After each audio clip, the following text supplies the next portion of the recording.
Hi guys and welcome to TechBased. In this video I'm going to show you how to fix the Steam download speed being stuck at 0 or dropping to 0 frequently. I'm going to show you a few solutions and a few steps that you should try in order to get a more constant download bandwidth, and hopefully after watching this video you're going to be able to download your favorite games without any problems. First of all, we're going to have to enable automatically detect settings from the internet options. This should help a lot in our problem solving mission. So first of all, you're gonna have to go and press the Windows plus R keys at the same time on your keyboard, and this run box will appear. In the run box, you're gonna have to type in inetcpl.cpl and then click on OK, and you're gonna see that internet properties will open up. Then you have to go to the connections tab and then click down here on LAN settings. Make sure you have automatically detect settings checked. This means this option is enabled.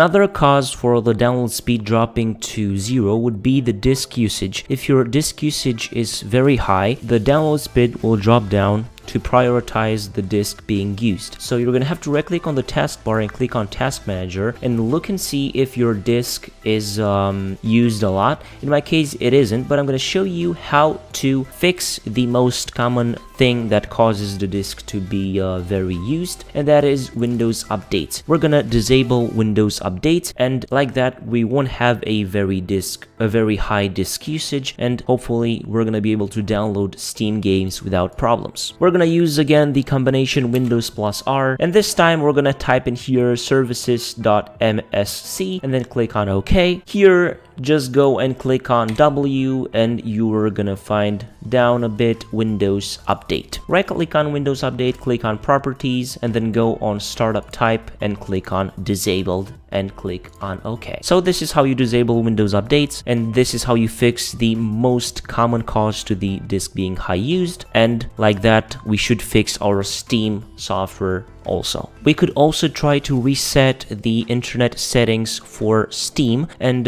we can do that by again typing Windows plus R on our keyboard and opening the run box, and this time we're going to type in here Steam //flushconfig. I'm going to leave you this down below in the description so you can get it from there, but make sure when you run this command in the run box you need to have your Steam client opened up. So then if you have your Steam client opened up and you type this here in the run box, just click on OK. Steam will appear with this window, Steam clear download cache. This will clear your local download cache and you will need to log into Steam again. Do you wish to continue? Okay, Steam closed, and now we're gonna have to open Steam again manually, and we're gonna have to log into our Steam account again. So after we've done that, now we're gonna have to open CMD. Click on the search box and type in here CMD.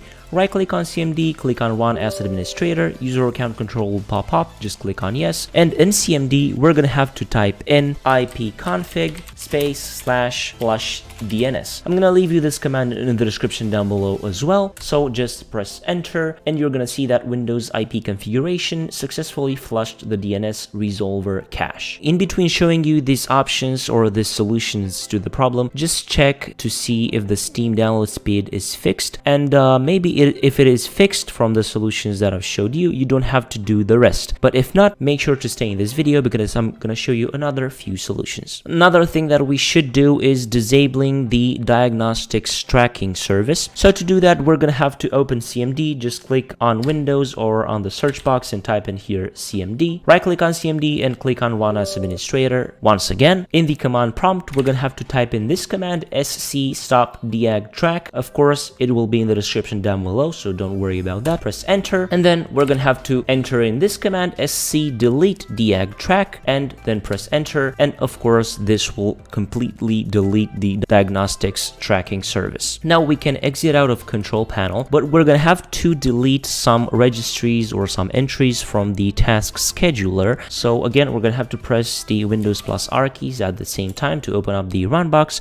and in the run box we're gonna have to type in here taskschd taskschd.msc. Of course, all these will be in the description down below for you to be easier to get them. And then click on OK, and Task Scheduler will open up. Go on Task Scheduler library and expand it, then to Microsoft and then Windows. And here look for Application Experience. This is what you have to search for. First of all, you're going to have to select everything that it is in this Application Experience folder. Right click on and delete, yes. And then you can delete the folder by clicking on delete folder in the actions section in the right side and click on yes. And of course, if you get this error, the user account does not have permission to delete this task folder, you're gonna have to log into the admin user account. Then you're gonna have to search for AutoCHK. Again, delete everything from the folder, yes, and delete the folder as well. Now you're gonna have to search for a customer experience improvement program, and again delete everything from the folder and delete the folder. And lastly, you're gonna have to search for the disk diagnostic, but here pay attention, you don't have to delete everything from this folder. You only have to delete the Microsoft Windows disk diagnostic data collector. Make sure you only delete this folder, and of course don't delete the folder this time, only delete this file from the disk diagnostic folder. Next up, we can disable the flow control of the Ethernet if you're connected through a cable. This should help you. You're just gonna have to open up the run box again by pressing Windows plus R, and this time you're gonna have to type in here devmgmt.msc. Everything will be in the description down below, so don't worry about that. Click on OK, and Device Manager will open up. Here you're gonna have to search for the network adapters, and then right click on the network adapter and click on Properties. Here just go on to the Advanced tab and then search here on the Property Flow Control, and value you're gonna have to put it on disabled, and then click on OK. The thing is, it's recommended after you try every solution from this video would be to restart your PC, because that would help a lot to refresh the files, to refresh the network connection, and hopefully the problem should be fixed. And of course, after you do this, it's recommended to do a system restart. So these were the solutions that I could find on the internet for this issue. I'm really hoping that this helped and you managed to fix your problem. But if this video didn't help and you still get problems with your download speed, make sure your internet connection is right. Do some speed tests, maybe call your internet provider and see if there are problems of that type.